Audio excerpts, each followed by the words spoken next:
আজকে ৩রা আগস্ট আমাদের জাতীয় ঐক্যের দিন। আমরা জাতীয় ঐক্য ধরে রাখতে চাই। ৩রা আগস্ট বা ৫ই আগস্ট পর্যন্ত জাতীয় ঐক্যের ভিত্তি ছিল শেখ হাসিনার বিতাড়ন। ৫ই আগস্টের পরে জাতীয় ঐক্যের ভিত্তি হয়েছে নতুন বন্দোবস্ত এবং ফ্যাসিবাদী ব্যবস্থার বিলোপ এবং বিচার। এর ভিত্তিতে আমরা ঐক্যবদ্ধ হব। যদি তারেক রহমান বিচার করতে পারে, যদি সংস্কার বাস্তবায়ন করতে পারে, আমরা অবশ্যই ঐক্যবদ্ধ হব। ফ্যাসিবাদকে রোধ করার প্রশ্নে আমরা ঐক্যবদ্ধ হব। কিন্তু আপনি কিছুই করবেন না, আপনি শুধু বিভিন্ন জায়গায় ঘুরে বেড়াবেন, বিভিন্ন কার্ড বিতরণ করবেন, আর আপনার লোকেরা দুর্নীতি করবে, আপনার লোকেরা সন্ত্রাস করবে, আমাদের ছোট ভাইয়ের লোক চোখ কেড়ে নেবে, চাঁদাবাজি করবেন, টেন্ডারবাজি করবেন, আর আপনারা জাতীয় ঐক্যে, আপনাদের জাতীয় ঐক্যে আমাদেরকে যেতে হবে। এরকম জাতীয় ঐক্যের সাথে বাংলাদেশের জনগণ নাই, এনসিপি নাই। আমরা মনে করি জনগণের ভিতরে ঐক্য আছে। অনেকে বলে জুলাইয়ের ঐক্য, জুলাইয়ের ঐক্য জনগণের ভিতরে আছে, মানুষের ভিতরে ঐক্য আছে। মানুষ বৈষম্যের বিরুদ্ধে এখন ঐক্যবদ্ধ, দুর্নীতির বিরুদ্ধে এখন ঐক্যবদ্ধ, চাঁদাবাজির বিরুদ্ধে ঐক্যবদ্ধ, সন্ত্রাসের বিরুদ্ধে ঐক্যবদ্ধ। সেই ঐক্য আপনারা অচিরেই দেখতে পাবেন। সেই ঐক্য আপনাদেরকেও ফেস করতে হবে। যদি আপনারা এখনো সময় আছে, যদি না শুধরান, 5 মাস যদি বলেন সময় দিতে হবে, সময় দিতে আমরা প্রস্তুত আছি। কিন্তু এইভাবে আপনারা যদি সুশাসন দিতে না পারেন, তাহলে তো দেশ চালাতে আপনারা পারবেন না। তারা বলতেছে যে আমরা তো নির্বাচিত হয়ে আসছি। তো নির্বাচিত হয়ে আসা মানেই যে আপনি 5 বছর থাকবেন, এটা আপনাকে কে বলছে? কেউ নির্বাচিত হইলে সে 5 বছর থাকবে, এইটা তো কোনো ম্যান্ডেট জনগণ দেয় না। নির্বাচিত হওয়া মানে সে সর্বোচ্চ 5 বছর পারবে।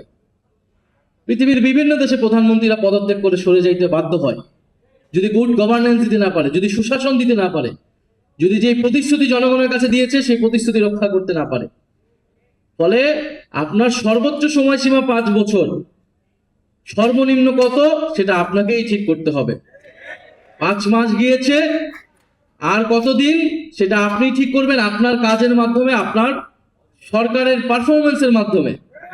এখন পর্যন্ত যেটা পারফরমেন্স মাইনাসের দিকে যাচ্ছে, তো বেশি মাইনাস হলে হিম শীতল হয়ে যায়, সবকিছু কিন্তু বরফ হয়ে যাবে। সেইটা হওয়ার আগেই আপনাদেরকে পদক্ষেপ নিতে হবে। প্রিয় শহীদ পরিবারবৃন্দ, আমি জানি আপনাদের অনেক অভিযোগ আমাদের প্রতি আছে, আহতদের অনেক অভিযোগ আমাদের প্রতি আছে, কিন্তু আমরা সর্বাত্মকভাবে চেষ্টা করে যাচ্ছি। এখনো 5ই আগস্টের পর থেকে আমরা সর্বাত্মকভাবে চেষ্টা করেছি আপনাদের জন্য কাজ করার, এদেশের জন্য কাজ করা। কারণ আমরা বিশ্বাস করি আমরা আপনাদের সন্তান। আজকে আপনার সন্তানের জায়গায় আমি থাকতে পারতাম, আমাদের যে কোনো সমন্বয়ক সহযোদ্ধা থাকতে পারতো, আমার মা এখানে বসে থাকতে পারতেন। ফলে আপনাদের সে ব্যথা কিছুটা হলেও আমরা বোঝার চেষ্টা করি। তো আপনারা আমাদের জন্য দোয়া রাখবেন, আমাদেরকে সাহস দিবেন। আমরা যদি 10 জন হই, 10 জনই আমরা অন্যায়ের বিরুদ্ধে দাঁড়াবো। নতুন কোন ফ্যাসিবাদ স্বৈরতন্ত্র বাংলাদেশে হতে দিব না। এটা আমাদের 3 তারিখের শহীদ মিনারের ঘোষণা ছিল। ক্ষমতায় যাওয়ার জন্য আমরা আন্দোলন করি নাই, ক্ষমতায় আমাদেরকে পরিস্থিতির কারণে যেতে হয়েছিল। কিন্তু আপনারা বিএনপি সরকার সংস্কার না করে নির্বাচনের চাপ দিয়ে আজকে দেশে তারা ক্ষমতা এসেছে, আপনারা ক্ষমতা চালান। কিন্তু আমরা কোনো স্বৈরতন্ত্র, কোনো দুর্নীতিতন্ত্র, কোনো বৈষম্য আমরা এই বাংলাদেশে হতে দেব না। সেটার জন্য আমাদের প্রস্তুতি আছে, আমরা কাজ করব ইনশাল্লাহ। প্রিয় শহীদ পরিবারবৃন্দ এবং আহত যোদ্ধাবৃন্দ, আপনারাও ঐক্যবদ্ধ হবেন, আপনাদের জায়গা থেকে কথা বলবেন এবং আপনারা কোনো ভয় পাবেন না। এই দেশের, মনে রাখবেন, এই দেশের আপনারা সম্পদ। আপনাদের সন্তানরা আপনাদের অঙ্গহানির বিনিময়ে এই দেশ স্বাধীন হয়েছে। যদি আপনাদের সামনে বড় বড়কে কথা বলার চেষ্টা করে, আপনারা তাদেরকে শুনিয়ে দিবেন যে আপনাদের সন্তান আপনাদের কতটা স্যাক্রিফাইস এখানে এসেছে। যারা প্রোপাগান্ডা করছে জুলাই গণ অভ্যুত্থানের বিরুদ্ধে, আপনাদের বিরুদ্ধে, এই প্রোপাগান্ডা টিকবে না।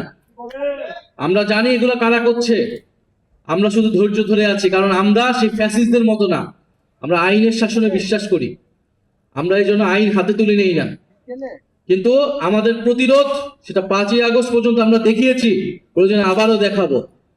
বলে সারা বাংলাদেশের জুলাই গণ অভ্যুত্থান সম্পর্কিত শহীদ পরিবার, আহত যোদ্ধা এবং বৈষম্য বিরোধী জুলাইয়ের কারণে যদি তাদের গায়ে কোনো হাত দেওয়া হয়, তাদেরকে কোনো ধরনের কটূক্তি করা হয়, এর পরিণতি ভালো হবে না। শুধু এতটুকুই বলে দিলাম।